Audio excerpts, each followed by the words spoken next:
आज का हमारा टॉपिक है नाज वेसल वेस्कुलाइटिस। इसमें मेनली दो डिजीज़ होती हैं, एक होती है टेम्पोरल आर्थराइटिस, एक होती है टाकायासु आर्थराइटिस। तो आज हम पढ़ेंगे टेम्पोरल आर्थराइटिस।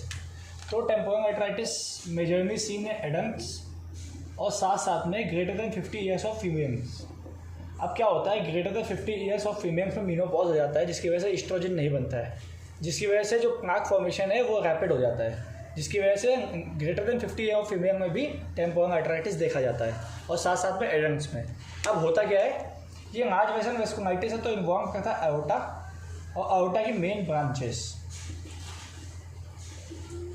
अब ये वेस्कुलाइटिस है, वेस्कुलाइटिस का मतलब क्या हुआ, इन्फ्लेमेशन, यानी एओर्टा और एओर्टा की जो मेन ब्रांचेस है उनके अंदर इन्फ्लेमेशन हो जाएगा, जिसकी वजह से इम्यून कॉम्प्लेक्स डिपोजिशन हो जाएगा वहाँ पे, इम्यून कॉम्प्लेक्स डिपोजिशन। अब अगर आप यहाँ पे देखें तो सबसे पहले क्या होता है, एओर्टा की क्या ब्रांचेज हैं, मेन जो कैरोटिड ब्रांचेज है उसमें दो ब्रांचेज है, एक है एक्सटर्नल कैरोटिड और एक है इंटरनल कैरोटिड आर्टरी। अब एक्सटर्नल कैरोटिड आर्टरी कंटिन्यू होती है सुपरफिशियल टेम्पोरल आर्टरी में, सुपरफिशियल टेम्पोरल आर्टरी में। तो अब देखिए, अगर एओर्टा की या एओर्टा की मेन ब्रांचेस में कोई भी कॉम्प्लिकेशन हुआ या फिर कोई भी इन्फ्लेमेशन हुआ जिसकी वजह से कुछ डिपोजिशन वहाँ पे हो गया, तो सुपरफिशियल टेम्पोरल आर्टरी की जो ब्लड सप्लाई होगी वो हैम्पर होगी, जिसकी वजह से क्या होगा, टेम्पोरल रीजन में आपको हेडेक होगा, हेडेक इन टेम्पोरल रीजन। इस टेम्पोरल आर्थराइटिस में जो मेन वेसल इन्वॉल्व होती है वो होती है superficial temporal artery, superficial temporal artery, जिसकी वजह से जो मेन फाइंडिंग होती है वो मेन फाइंडिंग क्या होती है, मेन फाइंडिंग होती है आपकी हेडेक, मेन फाइंडिंग होती है हेडेक। अब इसके बाद हम बात करेंगे बाकी फर्दर और क्या फाइंडिंग मिलती है। तो सबसे पहले हेडेक तो होगा ही होगा, जिसके साथ साथ जॉ के आसपास की जो ब्लड सप्लाई है वो भी हैम्पर होगी, इसकी वजह से जॉ कॉम्प्लिकेशन होगा, जॉ कॉम्प्लिकेशन होगा। इसके साथ साथ और क्या होगा, ये एक इन्फ्लेमेटरी डिसऑर्डर है, जिसकी वजह से क्या होगा, पेन होगा, जॉइंट्स में पेन होगा और साथ साथ में मसल्स में भी पेन होगा, जॉइंट्स में पेन और मसल में पेन, इन दोनों पेन की वजह से इस कंडीशन को क्या कहते हैं, पॉलीमायल्जिया, पॉलीमायल्जिया रूमेटिका। यहाँ पे आपको एक चीज़ नोटिस करनी है कि यहाँ पे जॉइंट का इन्फ्लेमेशन नहीं है, जॉइंट का पेन है, इसकी वजह से इसको कहते हैं पॉलीमायल्जिया रूमेटिका। अब इस पेन के बाद क्या होगा, अगर आप डायग्नोसिस के लिए देखेंगे तो आपको क्या मिलेगा, ये एक इन्फ्लेमेटरी कंडीशन है, तो फिर से वही चीज़ है, टीएमसी बढ़ा हुआ मिलेगा, ईएसआर बढ़ा हुआ मिलेगा।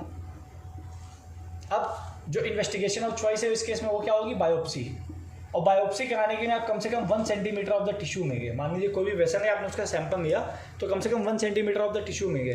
बायोप्सी में फाइंडिंग में आएगा क्या क्या, बायोप्सी फाइंडिंग में आप देखेंगे तो आपको मिलेगा जाइंट सेल्स बनेंगे, जाइंट सेल्स यानी ग्रैनुलोमा फॉर्मेशन बनेगा, जाइंट सेल्स प्रेजेंट हो गए।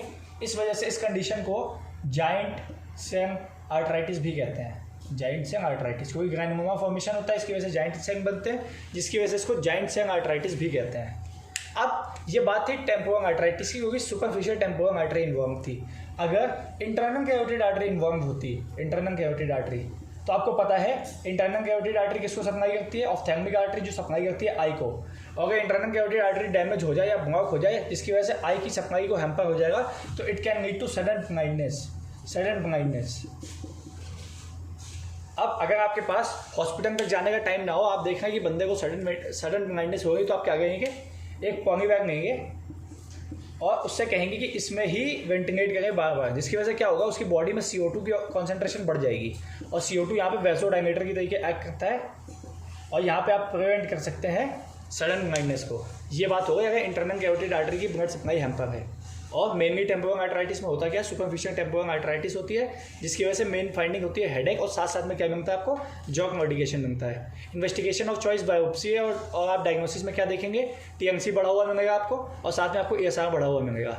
ये जाइंट सेल आर्थराइटिस इसलिए क्योंकि इसमें जाइंट सेल प्रेजेंट है, क्योंकि यहाँ पे ग्रैनुलोमा फॉर्मेशन होता है। बायोप्सी के लिए कम से कम आप 1 सेंटीमीटर का टिश्यू लेंगे। अगर इंटरनल कैरोटिड आर्टरी में ब्लॉकेज होता है तो it can lead to sudden blindness in eye, जिसको प्रिवेंट करने के लिए आप क्या कहेंगे, एक बंदे को पॉली बैग दे देंगे और कहेंगे इसके अंदर ही वेंटिलेट करो, जिसकी वजह से CO2 की कॉन्सेंट्रेशन बढ़ जाएगी बॉडी में, जिसकी वजह से वेसोडाइलेशन हो जाएगा। ये पूरा कहानी हो गई आपकी नाज वेसल वेस्कुलाइटिस में फर्स्ट पार्ट की, जिसका नाम है टेम्पोरल आर्थराइटिस।